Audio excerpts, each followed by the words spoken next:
एक बार फिर आपको सादर नमस्कार। मैं देवकीनंदन पारिक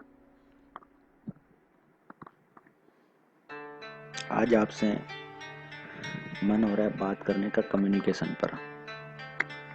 तो कम्युनिकेशन पर बात करें तो एक शेर याद आ रहा है मेरे को कि बात करें कुछ ऐसी जो बात हो सब पे भारी, बात करें कुछ ऐसी जो बात हो सब पे भारी, कुछ बात हो हमारी कुछ बात हो तुम्हारी। जी हाँ, कम्युनिकेशन में तो जरूरी है कुछ बात तुम्हारी और कुछ बात हमारी होना। कम्युनिकेशन सब जगह है, चाहे वो बिजनेस हो, चाहे वो जॉब हो या वो रिलेशन हो। कम्युनिकेशन के बिना कुछ भी नहीं है। कम्युनिकेशन वर्बल भी हो सकता है, नॉन वर्बल भी हो सकता है, वो कैसे भी हो सकता है। और एक मेरे को छोटी सी बात याद आ रही है गिद्ध और चकोर की। मैं आपके सामने प्रस्तुत करना चाह रहा हूँ उस चीज को कि जो चकोर है उसको गिद्ध बोलता है कि चकोर, मुझे तरस आती है तुम्हारी जिंदगी पर कि तुम नीचे बैठ के चांद की ओर देखती रहती हो हमेशा। तो चकोर उसको जवाब देती है कि गिद्ध, मैं तो नीचे बैठ के चांद को देखती रहती हूँ हमेशा, लेकिन शर्म तो तुम्हें आनी चाहिए कि तुम आसमानों में उड़ते हो, बहुत ऊंचाई पे उड़ते हो, फिर भी तुम्हारी नजर धरती पे रहती है मुर्दों को ढूंढते हुए कि कब कोई मरे और कब मेरा खाना बने। तो सोच बड़ा होना जरूरी है, चाहे आपका लेवल कहीं भी हो। नीचा लेवल होके आपको ऊपर सोचना बहुत बढ़िया बात है, लेकिन ऊपर रह के घटिया कम्युनिकेशन और नीचा सोचना बहुत ही गलत चीज है। कम्युनिकेशन को अगर सिंपली एकेडमिकली आप देखोगे, नॉन प्रैक्टिकल वे में, तो वो दो प्रकार से है कम्युनिकेशन, वर्बल और नॉन वर्बल। वर्बल कम्युनिकेशन का मीडियम होता है लैंग्वेज और नॉन वर्बल कम्युनिकेशन का मीडियम होता है एक्सप्रेशन या बॉडी लैंग्वेज। तो डेफिनेशन क्या हो सकती है कम्युनिकेशन की? सिंपली कि communication is the simply the act of transferring information from one place to another place और from one person to another person via speaking, writing, emotionally expression और by presentation. तो ये एकेडमिकली कम्युनिकेशन का है part. बाकी practically मैं आपको एक कम्युनिकेशन पे ले जाना चाहूंगा। कुछ 2-3 सिचुएशन आपके सामने रखूंगा और सोचिएगा कि आप उनकी जगह होते तो क्या जवाब देते या क्या करते। आप किसी ट्रेन में बैठे हो, आपके सामने 2 बच्चे बैठे हैं। पहली सिचुएशन मैं आपको बता रहा हूँ, आप किसी ट्रेन में बैठे हो, आपके सामने 2 बच्चे बैठे हैं और वो बच्चे इतनी बदमाशी कर रहे हैं कि मैं तो कहता हूँ वो बदतमीजी कर रहे हैं। और उनके ग्रैंड मदर और ग्रैंड फादर जो कि पास में बैठे हैं, वो उनको कुछ भी नहीं दे रहे, हर चीज को एक्सेप्ट कर रहे हैं। आप उनकी जगह होते तो क्या कहते हैं? दूसरी चीज, आपका कोई बिजनेस पार्टनर है जो कि बहुत ही शराबी है, जिसके हर दूसरे तीसरे दिन काम रहता है, जिसके हर दूसरे तीसरे दिन शराब पीने का प्रोग्राम रहता है शाम को, वो आपका बिजनेस पार्टनर है।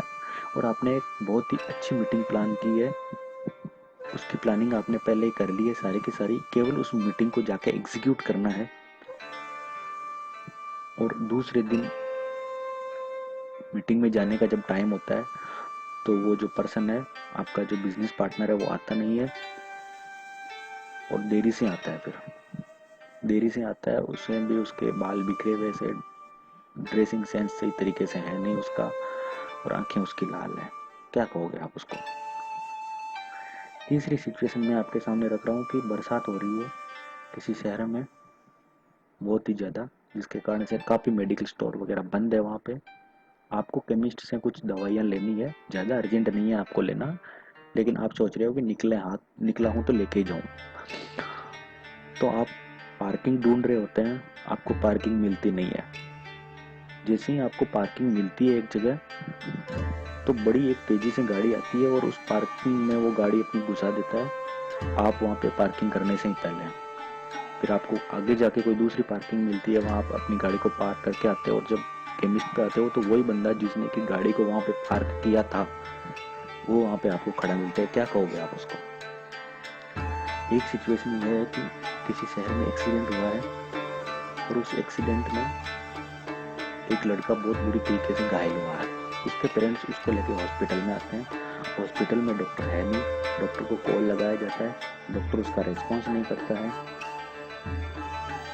फिर 1 घंटे बाद में रिप्लाई आता है कि आप ट्रीटमेंट शुरू कीजिए, मैं आता हूँ। उसके आपको मैसेज आता है और फिर 1 घंटे बाद में डॉक्टर आता है और डॉक्टर भी ऐसे आता है भाग दौड़ में पूरा ट्रीटमेंट करके वापस भी दर चला जाता है, कहते हुए कि कोई भी दिक्कत हो तो मेरे नर्सिंग स्टाफ यहाँ पे अवेलेबल है, आप उनको कुछ भी बताइएगा, आपकी कुछ सुनता ही नहीं है। उस सिचुएशन में आप क्या करोगे?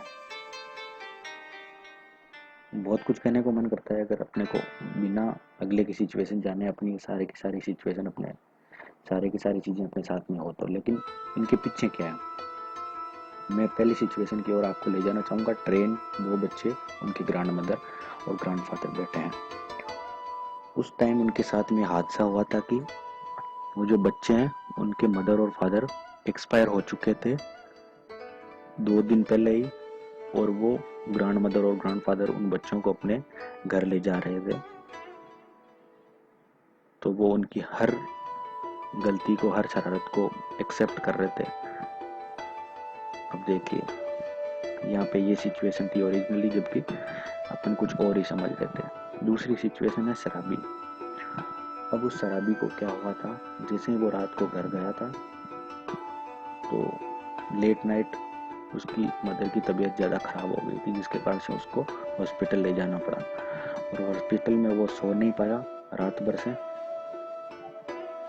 फिर भी उसने मीटिंग को इतना इम्पोर्टेंट समझा कि वो आया वहाँ पे, जिसके कारण से न तो उसका ड्रेसिंग सेंस सही तरीके से हो पाया और उसकी आंखें लाल थी कि वो रात भर सो नहीं पाया। तीसरी सिचुएशन रेन और केमिस्ट की।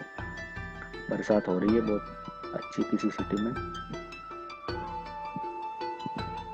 वो जो पार्किंग के लिए गाड़ी आई थी स्पीडली, जिसने बीच में घुसा दी थी गाड़ी को, उसका पता चला कि उसका फादर है वो बहुत ही बीमार है पिछले 7-8 दिनों से, जिसके कारण से उसको डेली मेडिसिन परचेज करना पड़ता है अर्जेंटली। और उस दिन अनफॉर्चुनेटली मेडिसिन स्टोर मैक्सिमम बंद थी, जिसके कारण से उसको मेडिसिन मिल नहीं रही थी और वो बहुत ज़्यादा परेशान था। फोर्थ सिचुएशन जिसमें डॉक्टर टाइम पे आता नहीं है हॉस्पिटल में। उस दिन जो एक्सीडेंट हुआ था, वो एक्सीडेंट हुआ था किसी बाइक का। उस बाइक पे 2 लड़के बैठे थे, जिसमें से एक की डेथ हो गई थी और एक बहुत ज़्यादा घायल हो गया था। तो जो घायल हो गया था उसको लेके वो पेरेंट्स हॉस्पिटल आए थे, और जो डेथ हो गई थी जिस लड़के की, वो उसी डॉक्टर का लड़का था। तो जिस डॉक्टर का लड़का एक्सपायर हो गया, वो ट्रीटमेंट करने के लिए आया, वही अपने आप में बहुत बड़ी चीज़ है। लेकिन अपन तो पहले कुछ और ही सोच रहे थे। तो मेरे कहने का मतलब यही है कि अपन सोचते कुछ अलग है, जबकि होता कुछ अलग है। और ये सारा तभी होता है जब होता कुछ है और सोचते हैं अपन कुछ और है। बस यही कहना था मेरा। Thank you.